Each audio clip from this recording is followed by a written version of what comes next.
Day chilling in the jungle, smoking hay, watching the little lokes play with the trigger of an AK. Coming up, running up things, so I sell on. I'm working for the president, so coppers get the hell on. Devils on my back. Hey, what's up, everybody? This your boy Black Sean Groove, man, from Street Culture Entertainment, Street Culture TV. Don't forget to hit the like and subscribe button. Don't forget to hit the notification button so you can get a notification when I drop videos. And also leave comments, man. But my issue of the day was somebody brought up something real thought-provoking the other day, and so I thought about it and I made a question out of it. Now, about the Nipsey Hussle and Eric Holder situation. For people that don't know, Nipsey Hussle was a rapper who got killed in 2019. And he was from the Crenshaw area of LA. He was from the Rolling 60s. And he was killed by another Rolling 60 named Shitty Cuz, which his real name is Eric Holder. He killed him in front of his store called the Marathon Store, where he sold clothing. And supposedly the story goes, Nipsey Hussle accused him of being a snitch. So he came back with a gun and shot Nipsey Hussle in the head. And shot a few other people with him or whatever, or something similar to that. And Eric Holder has been in jail for the last 3 years, and his trial is starting. His trial, one of his defense lawyers was Chris Darden. If y'all know Chris Darden, he was a prosecutor along with Marshall Clark in the OJ case back in the day. But Chris Darden reclused himself because he got death threats for the Rolling 60s. So this is a question that I posed in my head for everybody, because I'm not saying Nipsey Hussle deserved to die or nothing like that, or Eric Holder is right for what he did. But I thought about it like this. Now, this is for us in the streets and doing illegal things, us that took the oath to the streets. Not civilians, y'all can say what y'all want to say, but I'm talking from the experience of being a street nigga and a gang member in the streets and a person that lived by the street code. Because once you in, you in. Ain't no halfway straddling the fence. Once you in. People be like, oh, y'all got dumb rules. But hey, if you abide by the oath of the streets, then you go in all the way and do what you're supposed to do.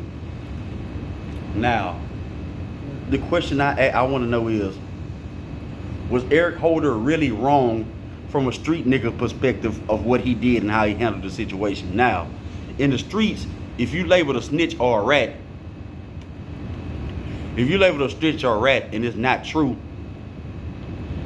it is an unwritten code in the streets and in the underworld that you gotta handle that to clear your name. If you're not snitching like motherfuckers are trying to say you are snitching, and a certain person is starting that rumor or saying that, or anybody saying that, period, you're supposed to go handle that, right?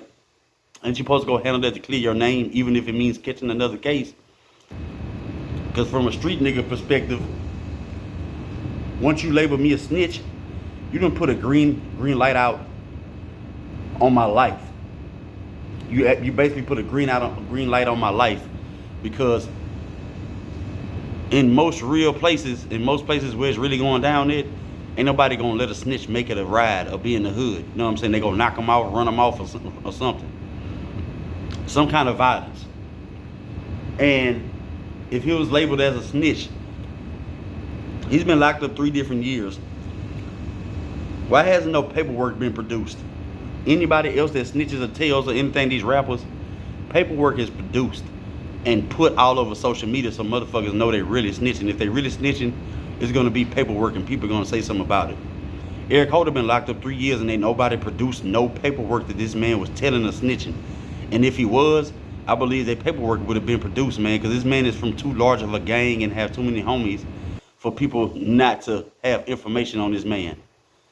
Know what I'm saying? For people not to have information on this man, this shit is too crazy. If he would have told, some paperwork would have been produced. So, did Eric Holder do the right thing? From a street nigga standpoint, most niggas in the streets that I know, if somebody labels them as being a snitch, the least they gonna do is beat the fuck out of them. The least they gonna do is beat them, you know what I'm saying? Beat them beyond recognition. That's the least. And the most they gonna do is kill them. So I'm gonna need y'all to weigh in on this for me, man. And like I say, civilians and people that don't live by the street code, y'all can comment. You know, I respect y'all comments or whatever, but I'm saying I'm speaking from a street nigga's perspective, a street nigga and gang member's perspective that live by the oath of the streets, because ain't no such thing as halfway crooks. My name Black Sean, man. Don't forget to hit the like and subscribe button. Don't forget to hit the notification button, man, so y'all can get notified when I drop videos. And I need y'all to comment on this, man, because I feel like this is a decent conversation we can have, man. So don't forget y'all to hit me up, man. My name Black Sean Groove. I'ma holler at y'all, man.